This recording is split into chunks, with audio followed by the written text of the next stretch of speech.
Well, I think we can go ahead and start since we're going to record it and people can, chat later about it. But I thought maybe we could at least get the conversation started to just what both of us are seeing of the challenges right now. And I know you and I talked the other day about, there's the basics of blocking and tackling that we just can't put down and ignore during this time. Um, what do you think about that? I mean, do you see very many schools that are just kind of trying to hunker down rather than actually do some additional work? And just what's your thought? Yeah, I think most people have adjusted, Bart. I talk sometimes about the three levels of planning. There was the immediate, we got to get students off campus and figure out how to do this online. And then there's this next phase of how's that going and what does it mean to lead a college, lead a team virtually, which is feels like an ever evolving thing. And then we're seeing some campuses that are saying, all right, so when this is over, and we know it will be over, when it's over, what do we need to be ready to do? So it's encouraging to see that, but it still feels like there's a lot of folks who are doing a really good job, I think, being really intentional about trying to engage students and prospective students right now, but not necessarily thinking about what comes next. Right.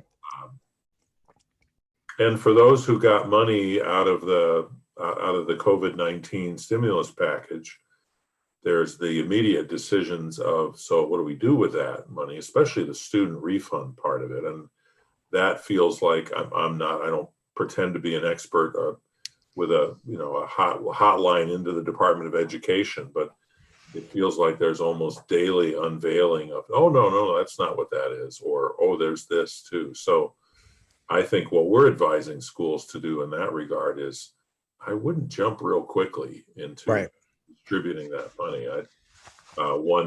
One president said we want and used a military analogy and said, we want to keep some powder dry here. We might need it. Yeah. Or because the thing, I mean, think about this. Think about how many students typically work in the summer and save up money to help, maybe not to write a check to the college in the fall, but at least to make sure that they arrive with their books, pay the money for their books, and then the clothes they're going to get and the new supplies and Right. everything else. And some students will be without that, and you wouldn't want that to get in the way. So having some money to help people come back may be just as important too.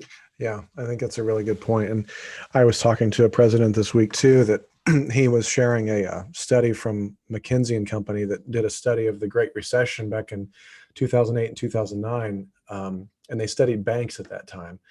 And they looked at the banks who hunkered down and tried to ride it out and just kind of didn't do anything new and just hunkered down versus the ones who said, you know what, this is a new time. We're going to scrap everything that we've done before and we're going to try to pivot and make new hay out of whatever we've got.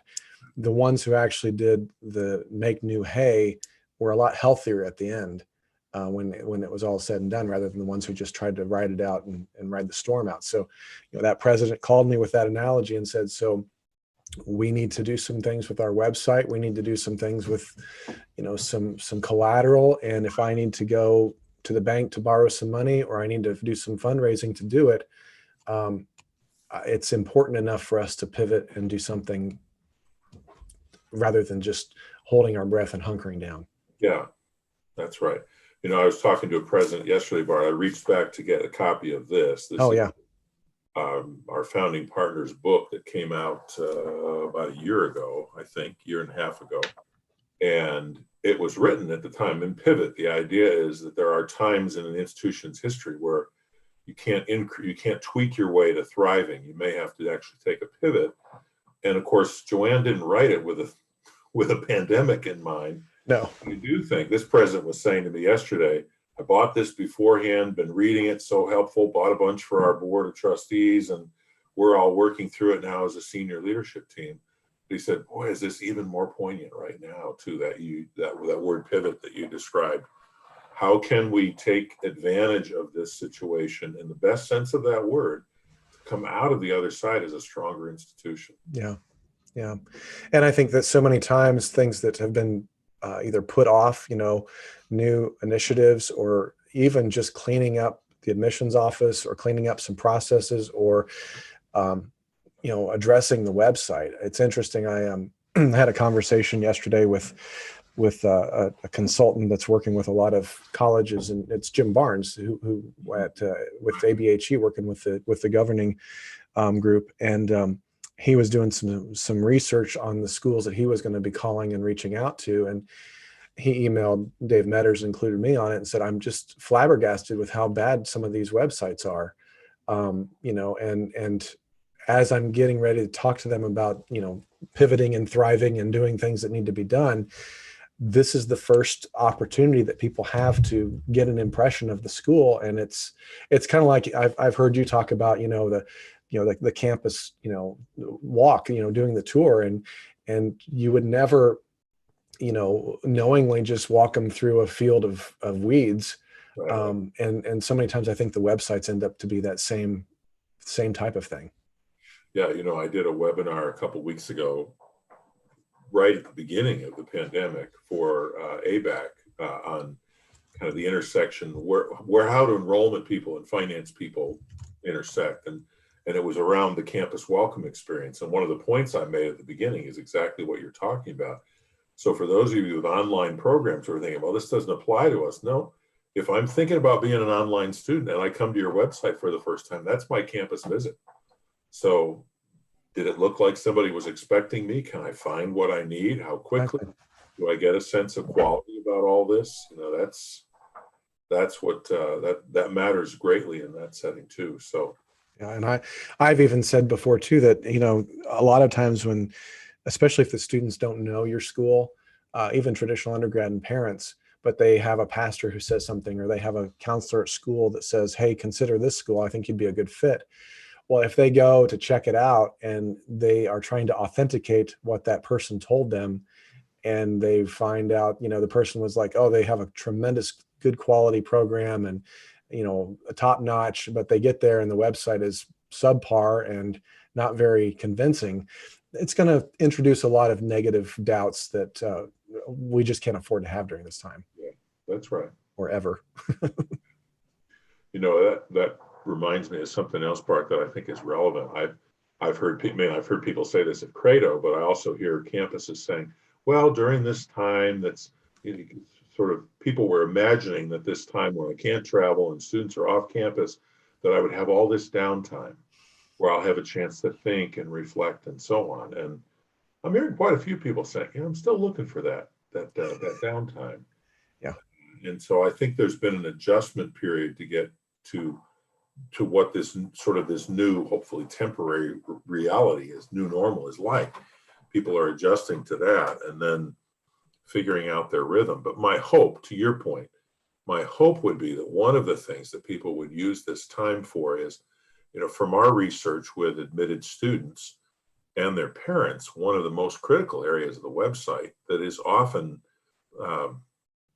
lacking, so let's say it that way, is the faculty profiles. Yeah. Our research makes it abundantly clear that what an 18-year-old and their parents think about when they come looking is they're looking at faculty and saying, do they know their stuff?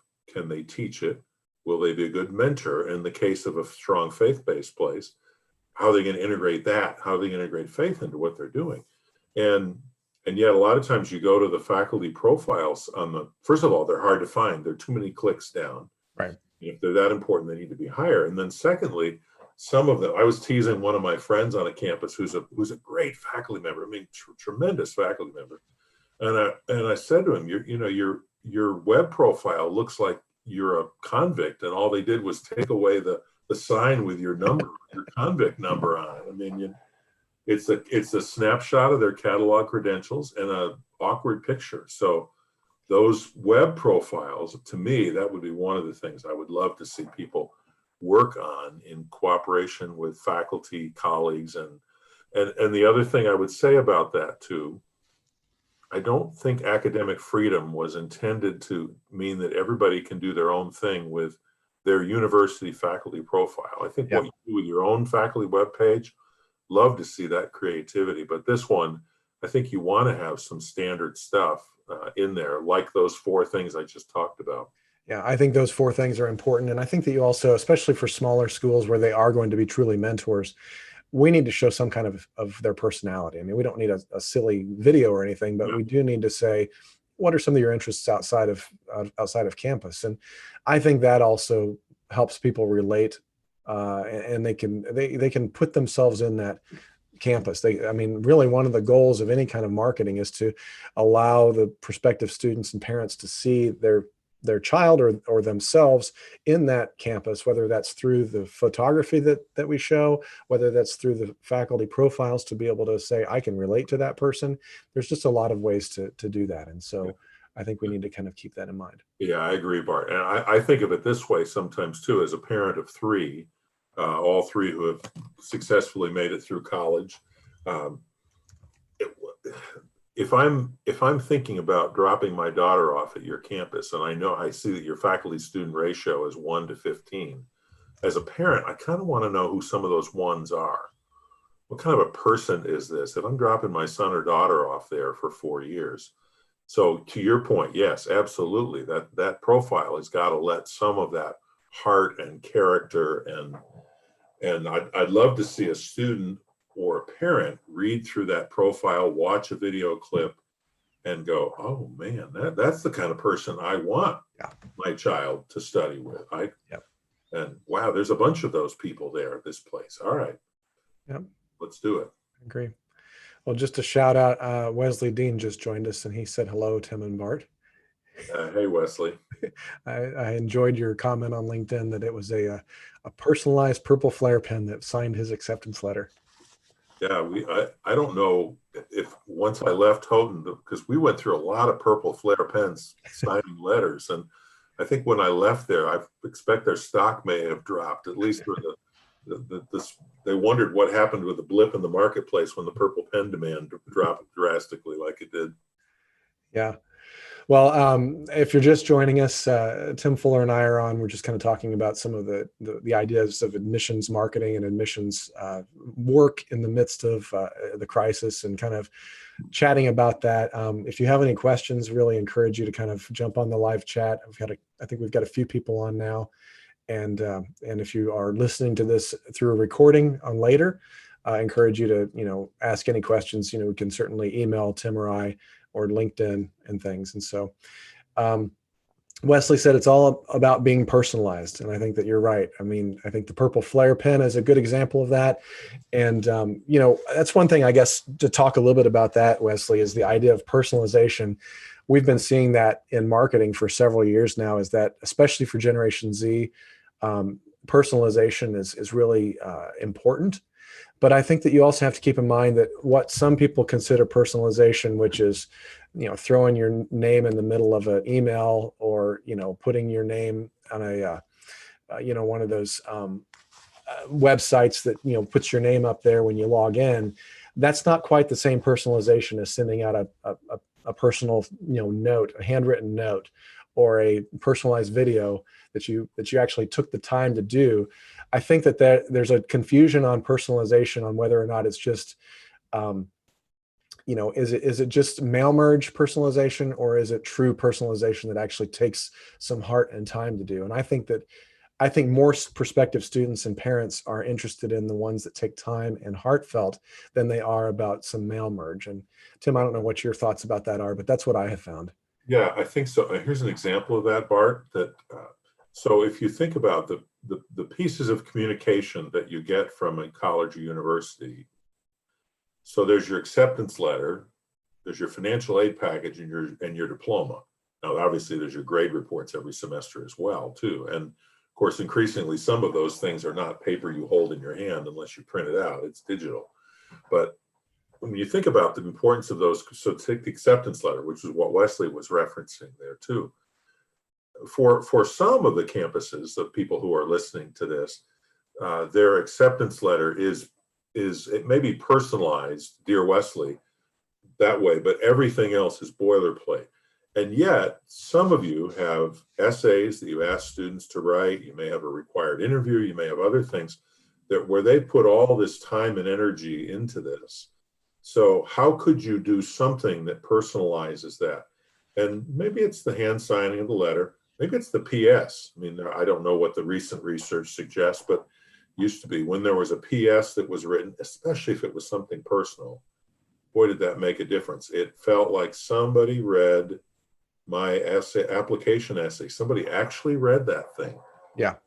And responded to it in some way. So I think that's a great example.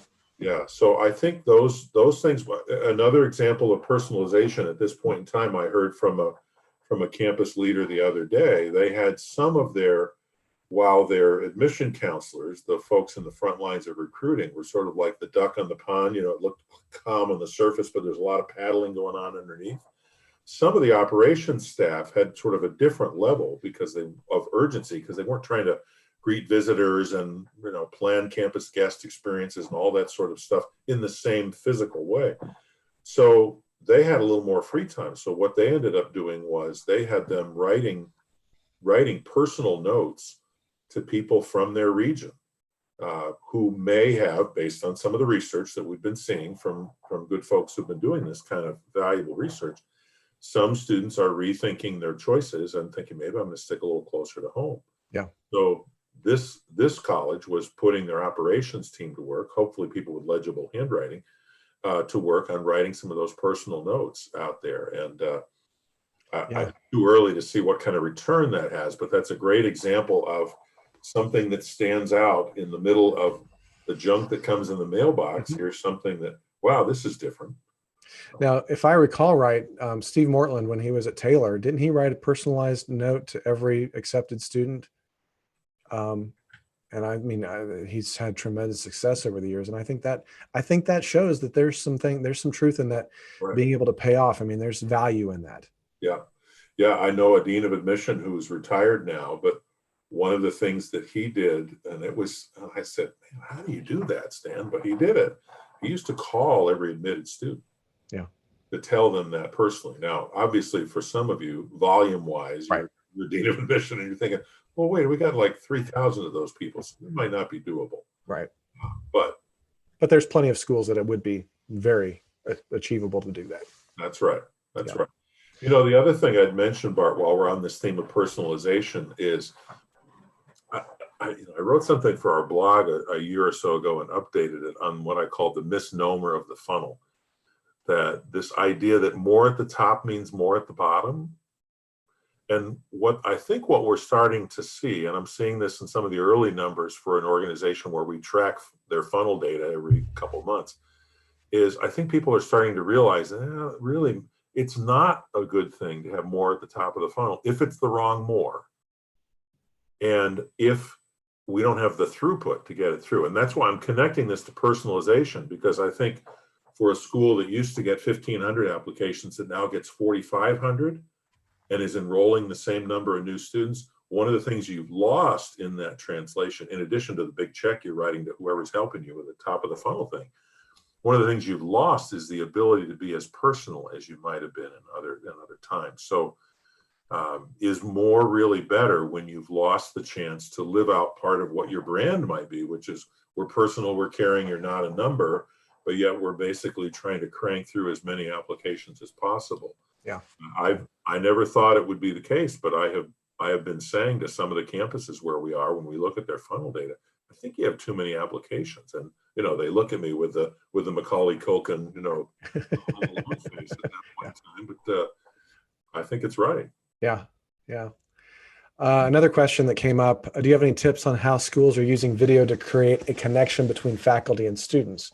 Normally these connections would happen on a campus visit, which aren't happening right now. So, I mean, I've heard some campuses, I think you and I worked on one together, Tim, that, you know, they would recruit the faculty to write letters and send out that personalization that way. But have you heard anybody using, you know, having the faculty send out those videos? Yeah, we're seeing more people back to those faculty profiles, Bart. I think we're seeing some of those increasingly. If you want to see a faculty member's heart and get a sense of them, then a video clip, even a clip of them teaching, might be valuable. But I think in this period of time, in the last couple of weeks, we're now seeing people who are starting to do things like Zoom and others.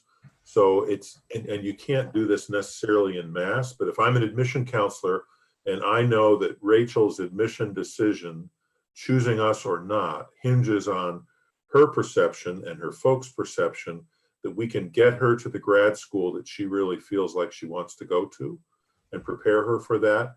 So as an admission counselor, I can talk about that. But boy, if I could set up a Zoom with one of my faculty colleagues to make that happen. Yeah. And I've got to really carefully set up that faculty member beforehand with here's what is in Rachel's brain, here's what her parents are thinking, set them up for success. And that, yeah, we're starting to see people pull that off. And it's not a thing like that. And you probably can't do it with all however many hundred admits you have. But you really have to kind of look at the ones that that are on the fence that you've got to prioritize the folks that you're going to be doing that to. I think that's a really good point.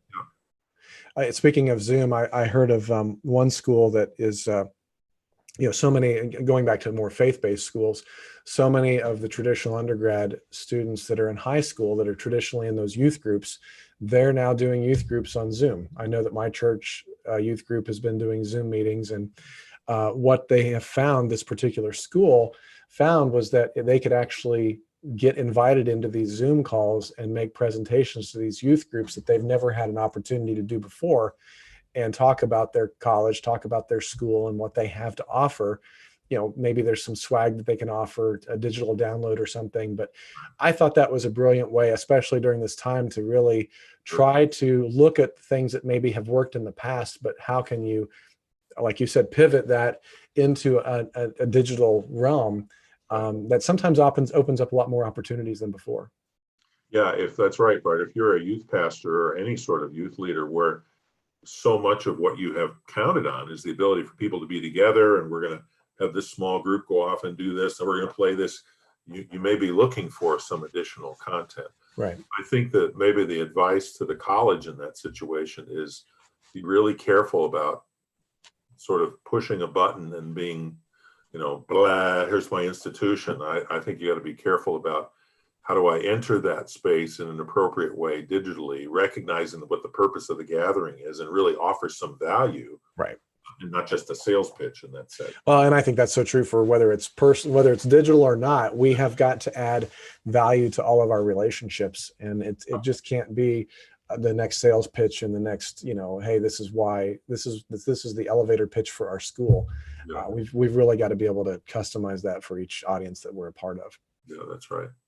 Okay, well, we've got a few people online. Any other questions? I'm going to open that up. If you've got other questions, I look forward. I've got the chat window open so that Tim and I can kind of address those. So as we're kind of waiting for some of those questions, kind of talk a little bit about, Tim, I know that you have been traveling a lot before this, and you've been home for 3 or 4 weeks now. How is that affecting, the idea of, I guess, as a consultant, of being able to help people, and I mean that cannot change what we're doing, but again, we have to change things. What's your thoughts about that? Yeah, so far I started as an admission counselor in 1980, and so I'm 40 years into a road warrior career. So my wife of 40 plus years has always misses me when I'm gone, and I think she's looking forward to missing me again, even though we're having a great time together. So that's been fun. Yeah, there are different ways. We've had to rework some of the things that we've done, for example, because we can't be physically present on campuses right now. And even if we could, there isn't anybody there for the most part. Or at least the ones who are there are kind of sneaking in and out on a regular basis because they're not supposed to be there. So we've redesigned some of our services to whether it's strategic planning or the initial stages of one of our assessments. There's a lot of that we can do virtually. And so we've redesigned some things that way. Everybody's trying to figure this out. Yeah.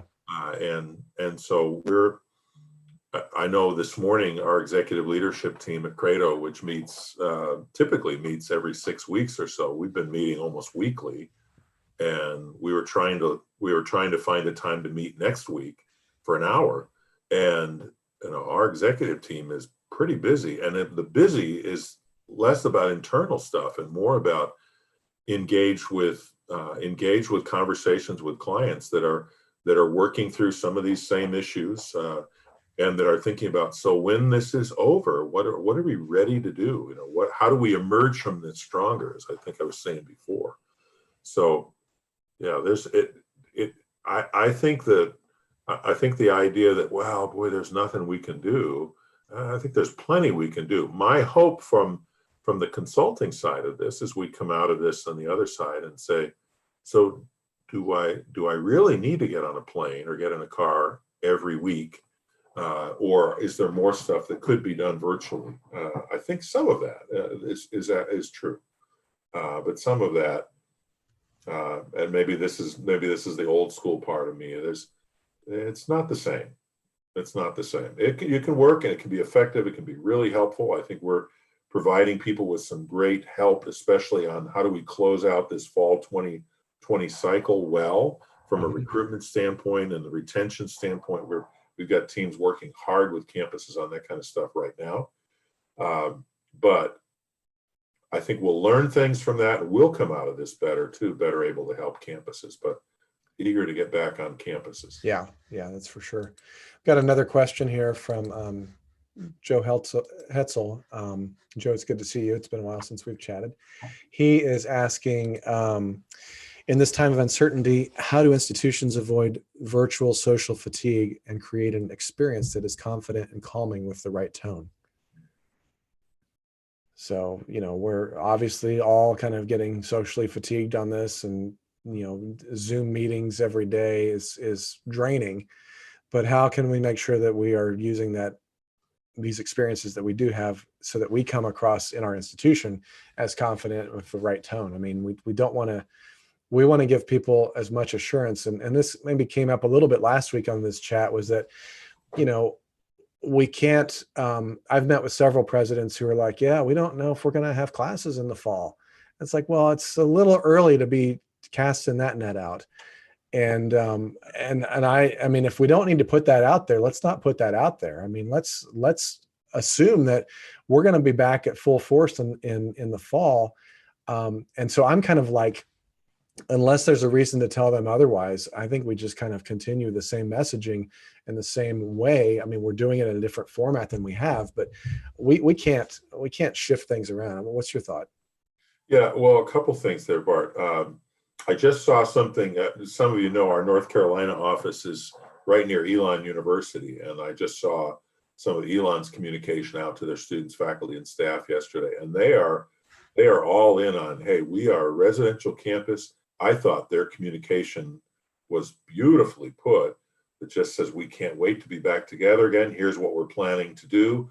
Obviously, we're going to keep monitoring the situation, but it's building that expectation. We're going to be back together again. I think, Joe, the other thing I would say in response to that is when you're creating a virtual experience, and this is the same principle we talk about, by the way, when it comes to a campus visit day or something like that, leave people wishing they could have stayed longer. Yeah. So if what we're finding with virtual meetings, for example, is if we normally would have, like some of our strategic planning engagement, for example, begins with a day and a half leadership retreat. Well, nobody wants to do a day and a half virtual thing.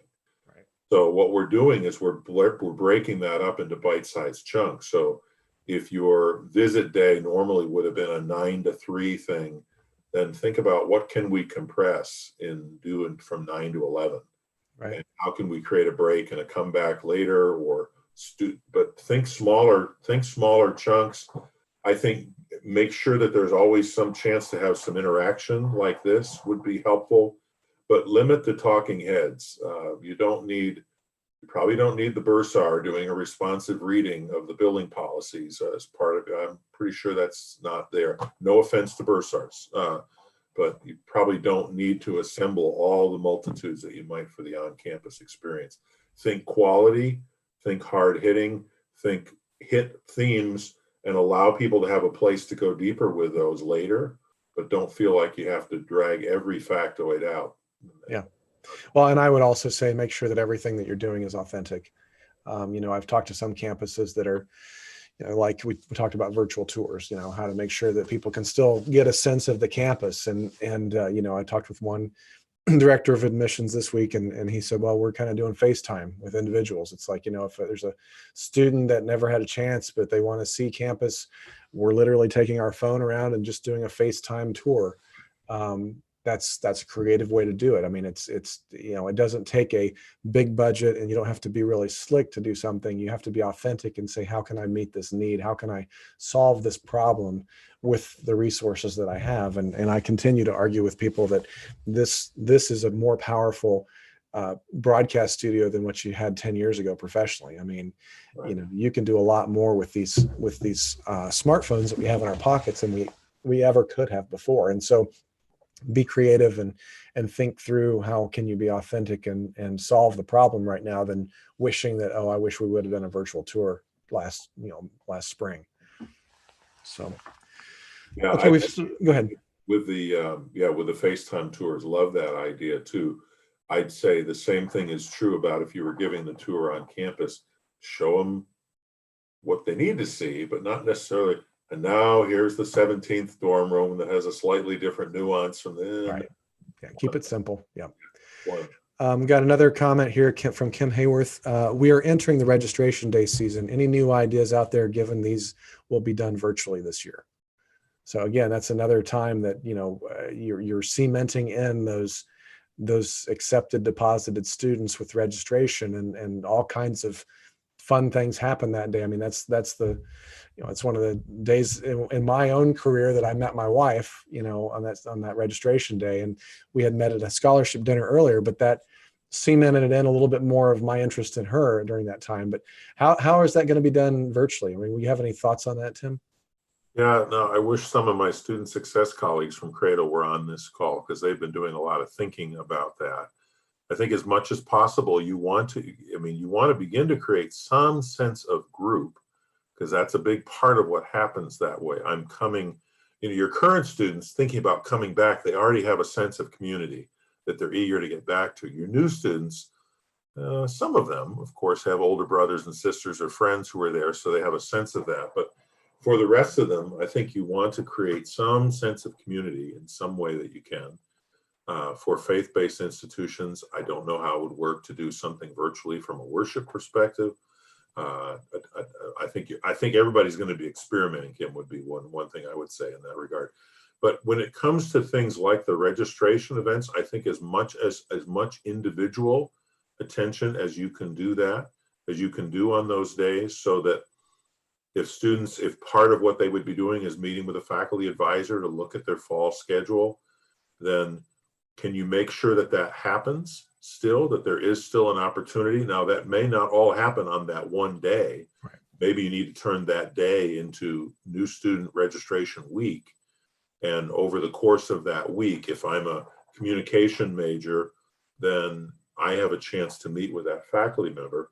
I think in the interest of keeping it short, this is where a great partnership between faculty, admissions folks, and the registrar's office could be helpful.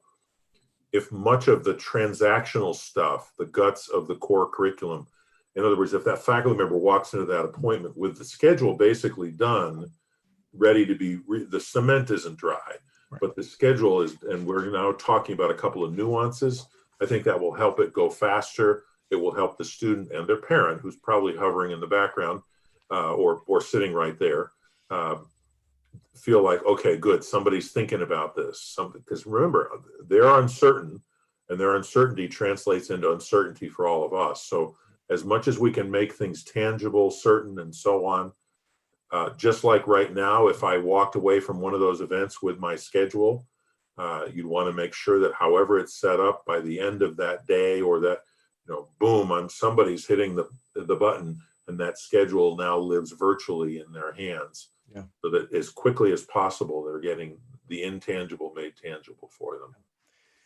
It's interesting. I'm kind of as many people on this know, and I think, Tim, my second son is going to Purdue in the fall, and I've been kind of watching how they've been addressing him during this time. And if there were some folks on this chat last week from Purdue that were sharing kind of some of the things that they'd been doing. I wish they were on today, because I think that what they're doing, they could speak more succinct to it than what I, as a parent, am experiencing. But he had to go on the other day and register for some of the registration day items. One of the things they had him do was upload one of his senior photos. That's going to be his student ID, because they're not going to be able to take their photos during registration. And he also had to provide some dates that he could meet with his faculty advisor via Zoom so that they could work through, these things. And so I think part of it is what Tim said, is kind of busting the day up, what we historically think of one day. How can we creatively think about how can we achieve these same things on the pace of the student? Because these students are still doing e-learning. They're doing these things with their parents. It's going to be very difficult for them to take an entire day apart to do the traditional 8-9 hours types of things. And so how can you bust it down and still make it personalized and get that sense of community, maybe through an interactive YouTube live or something that you have everybody come in on, but still allow them to do other things at their own pace and at their own time. Right.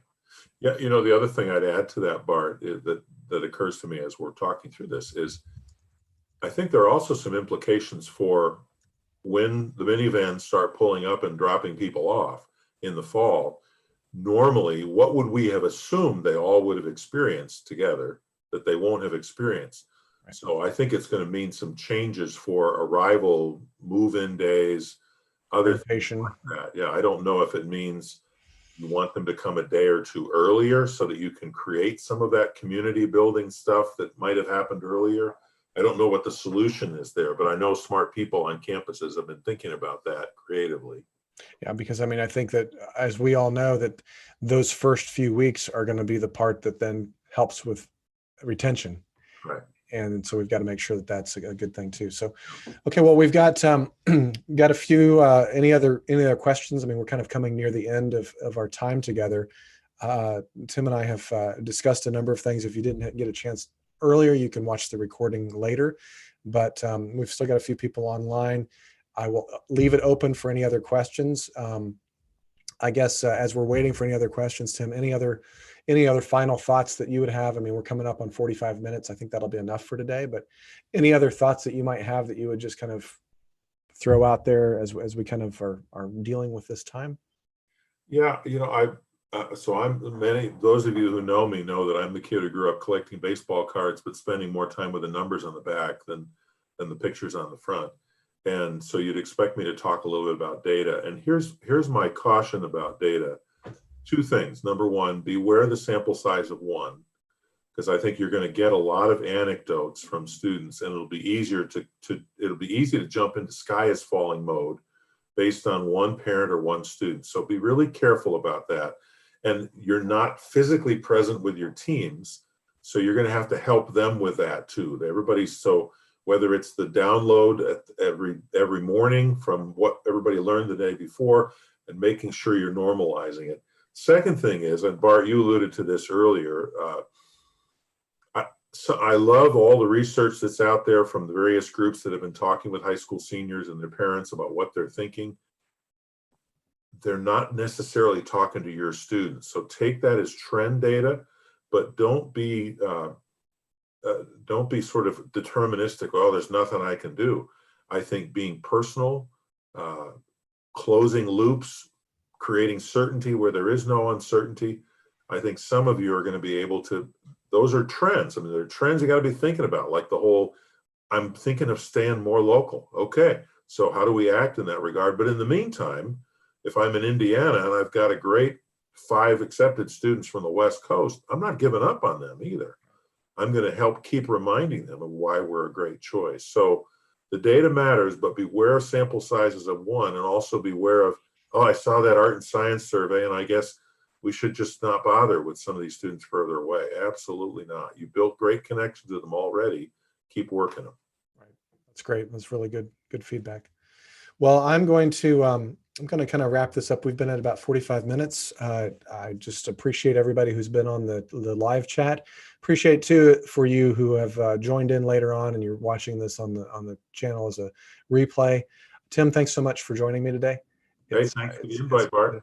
Good to talk, and as we continue to kind of navigate this time, I guess I can speak for Tim and Credo and myself. We are more than happy to have you reach out, have a conversation, and figure out how we can help solve some of these issues. So thanks again, and we'll talk soon.